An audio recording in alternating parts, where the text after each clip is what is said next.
There you go, same thing. Keep it up. Nicole Hall works on her foot speed under the watchful eye of Bison's strength and conditioning coach Adrian Honish. Honish says training athletes like Hall is something he's always wanted to do. I'm not gonna lie, I just felt good at it. Had a natural feel for it, so that's how I kind of went down that road.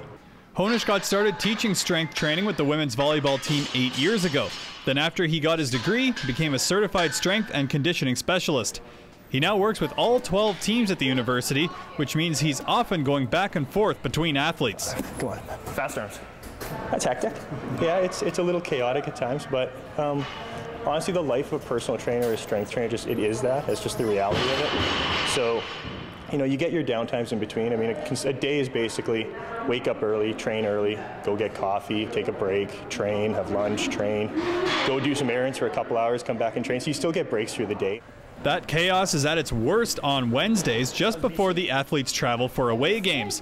To keep all his athletes on track, Honish uses a whiteboard and points out the different workouts for each person or group. You can read that? Is your eyesight good enough for that little corner? Your eyesight good enough for that? Yeah. One of the athletes on the board today is Nicole Hall. She continues to work with Honish after rehabbing a torn ACL last season. She says his support was just as important as her work in the gym. It was quite the process. It took a long time, a lot of hard work, but Adrian was super accommodating and I needed to work out nearly every day, and he found a way to get it in and make sure that it was getting stronger. So he was a huge part to my success after rehab, for sure. The training methods Honish uses change depending on where they are in the season. For example, the women's volleyball team is preparing for a Canada West playoff run, so Honish has players like Hall and Erica Sandor doing lightweight and bodyweight exercises. We're not looking to make strength gains. We're not looking to improve a ton. We're looking to maintain. Everything right now is, you know, high intensity, very low volume, just so it's not taxing on their body. They have no lasting fatigue. So, you know, for every sport, it's going to depend on this, like where they are.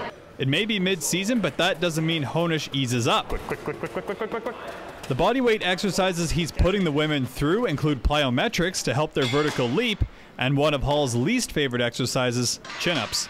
Every time I see them, I'm like, oh my God, especially when they say max, because then there's no limit. You just have to keep going, but I love it too at the same time. So there's not really any exercise that I love to hate, I guess. Yeah. Although he pushes his athletes hard, Honish doesn't hesitate to talk with them about life outside the gym.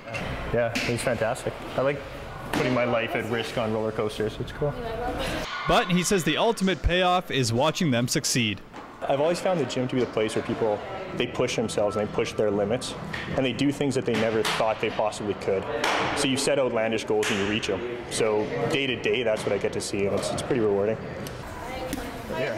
See you guys. Yep. See you at practice. For Shaw TV, I'm Mitchell Clinton.